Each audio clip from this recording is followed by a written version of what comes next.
back. How are you? I wanted to do a talk about the good basics for a good solid reading. How to go about, not so much the steps, or specifically steps, but the attitude you want to have as you approach a reading that will enable you to always have a good, solid reading for somebody. Where they always walk away with something useful and accurate that will help them. And so to me, there's some basic things that worked for me, and there's certain things that I just didn't, after a while, I just didn't change them. They were there, and they said, that's it, I'm going to keep it just like this.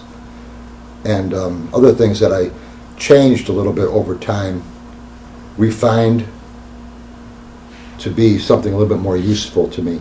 And I have YouTubes about how I read, but I thought I would go over some basic things here that I thought might be helpful to you. So first of all, I'd like to say that I think it's important to have certain elements you're always going to look into no matter what. No matter what the positions of the card spread mean, it doesn't really make any difference. As much as my attitude or my approach to the reading will always be, I'm always looking into what, why, how, and when. So what is the real question here we're looking into? Why do we want this in our life? Why does this person want this in their life? What do they think they're going to gain from it?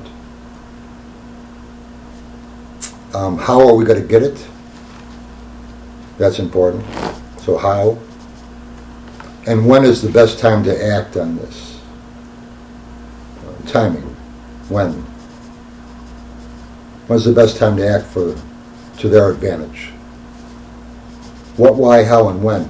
And now I look at the card positions, the meanings of these positions, and with an attitude of, is this position's meaning a what, or is it a why, or is it a how, or when? Is that the purpose of this position? And over time, what you'll start to do is you'll start to bend the position, meaning if it's taken right from the book, and you'll turn it a little bit or slant it in a way that's more in line with one of these four elements that I'm talking about. And these are the four elements that I use. Now, if you wanted to go with something else, I don't know what would be better to go with, but to me that worked out very well. And if you have those four elements in mind, I guarantee you there isn't any client will walk away with something useful. I don't care what the question is. I think another good thing to keep in mind is a consistent card spread. So instead of having different card spreads, I think it's better to have one card spread that covers aspects that would be useful for any question. And I use the Celtic Cross,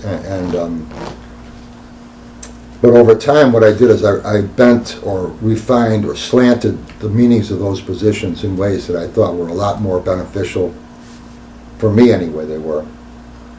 And I say the first 5 years I was reading professionally, I was just tweaking it here and poking it there in each position in ways that I thought they started to develop their own meaning, each position, that worked out a lot better, and they all started to fit together, and it works out very well. And a lot of people use my system now and they love it. So it is in Essential Tarot, and it's also in Genius of the Tarot. I'm sure it's in Radical Tarot too, but I don't even know if I think it's in there. Yeah, it is. But these are just what worked for me. So one card spread, I think, you're a lot better off if you have a card spread, a perfect card spread that will work for any question. Now that card spread becomes second nature to you after a while. Position 8 is always the same to me, and position 10 is always the same. Position 4, I don't even have to think about it. I can just see it on the table there. And that becomes, then with that in your head, it starts to become so second nature to you that it's just there. So it just works out so much better. So a consistent card spread, I think, works really well for any kind of question. If you're finding a card spread that works for any question you want to look into. And if you don't find it in a book, remember you could take a card spread that's there in a book and say, well, I'm going to fine-tune it in some way, which is what I did. And something that was more effective for me. And you do that gradually.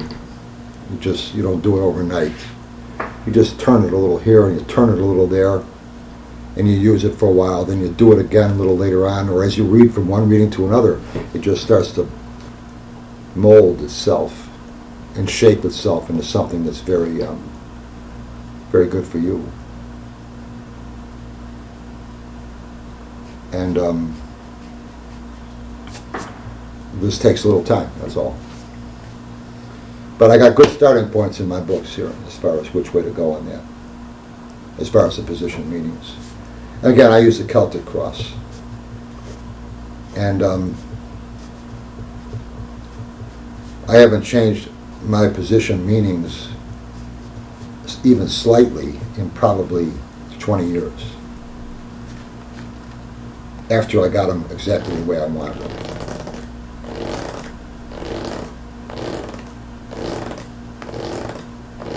As far as the cards go, you could use any, you want to use different decks, that's fine.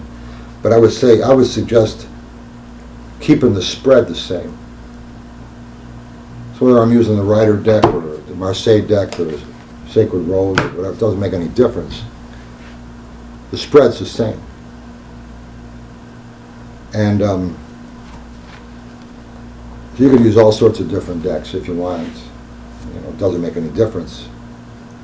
Consistency, I think, is good, but if you want to try different decks, use the same spread. That's what I tell my students, and it works out very well.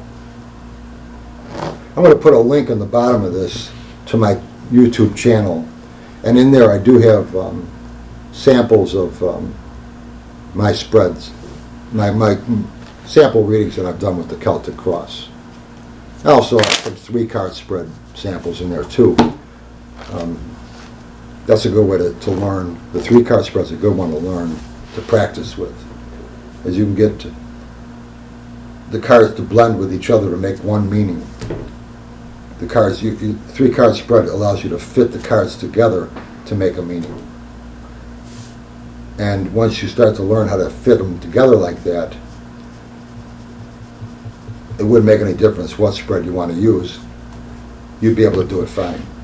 Because you learn how to fit these cards together, you fit them together with any spread. But I think it is a good idea to have a consistency to the kind of the spread that I want to use when I start reading for people.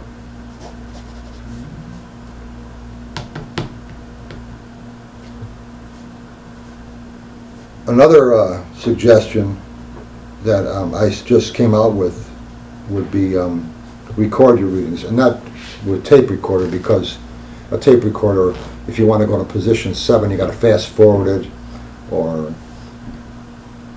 rewind back. If you want to go to position 3, you got to do that. You got to find where you were at on that tape, but record them visually.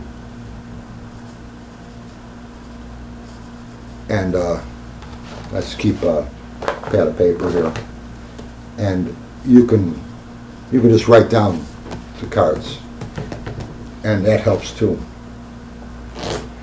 That helps you because later on you can go back and look at that reading when it's in the present. So if you read somebody 3 months ago or a month ago, and you had this recorded, written down, what you said, or the cards that were laid in there, and some couple of sentences about what you thought was important in that reading. And then 3 months later, this person comes back to you. Now that you're talking to this person about that issue, which is basically in the present of what you read in the past now. And if you have that recorded, you can go back to it and look at those cards and see how accurate you were, see what you missed, and what you did miss, you can try to find it in those cards now. Say, well, why didn't I see this before? So recording the reading can be very helpful. Now, they have, I see on Amazon, they have a lot of journals out there. And journals are nice, they're wonderful. I've had journals, I still have my old journals. As a matter of fact, that's a good idea to have them, because it's fun to look back at them years later, because it brings you right back to where you were as far as your mind goes. You remember what I was thinking when I was writing these words down about this. And I wish I wrote more down than I did. But I have journals. I don't use them anymore, but I do have them. And I'm not going to throw them away. They're fun to look back at. But there's a lot of journals out there. But journals are just lined paper, and it's like a diary, and tarot journals have a picture of a tarot card in the front cover, and for the most part, that's what's out there for journals. Now, what I made is a logbook, and I made 2 of them. This one is for the Celtic Cross. And this logbook is designed to be used with the Celtic Cross card reading. And it's not a journal, it's a logbook. So you could record readings very easily with this if it's for the Celtic Cross. Set up like this. And each page is set up like that, 2 pages, left and right page. And the pages are numbers and index in the front, so if you did Mary, you read Mary, you write Mary in the front, page 62, the date, and I can go back and look on my index and see what last time I read Mary was on page 62. I just go right to page 62 and see what I had there. So that can be helpful, because you can look back at what you said or how the reading went, and now you can look at it in the present and see what you missed and see what you saw. See if you see it even more so now. It allows you to keep track of your accuracy and it allows you also to keep track of what you've overlooked. If you have access to the person who comes back to you now that the situation is in the present. This can be helpful. So tarot maps, a logbook for your Celtic Cross tarot readings. I have another one out there called Tarot Reader's Log, a diagrammatic journal of your tarot readings and predictions, and that's a purple book, and that's on Amazon. And that one is a grid on there that's ghosted that could be used for any card spread that you want to use. You want to use a horseshoe spread or anything, any other spread you want to use, gypsy spread, and it works out very well too. Some people like that because they don't do the Celtic Cross, but if you use the Celtic Cross, you might like this. It seems that people are more interested in this than the other one. And it seems to be catching on. So I think it's a great idea. Nobody else is making them. So I'm the only one that's doing it right now. They're easy to make, though. So I'm sure somebody's going to come out with one, too. So. But anyway, again, I think if you want to do consistently sound readings, have some elements that are always going to be used. I use what, why, how, and when.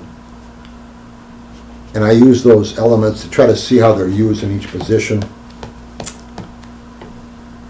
Position 7, is that a what, or is it a why, or is it a how, or is it a when? Position 3, what, why, how, or when. What is that? Maybe it's a when. Position 4, maybe that's a how. And I'll just start to tilt them and slant them in ways that they're worded as far as meaning goes that will help in one of those 4 positions. And pretty soon you end up with a spread that just can answer anything. And you don't need any more than one spread.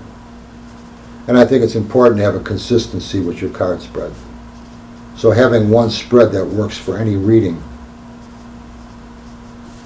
is very helpful, at least as far as I'm concerned. I think most pro readers end up using one spread anyway. And if they're going to use a spread at all. So, again, I just thought I'd bring this up. Consistency in your card spread. Doesn't make any difference if you want to change the cards. It's the card spread that needs to be consistent.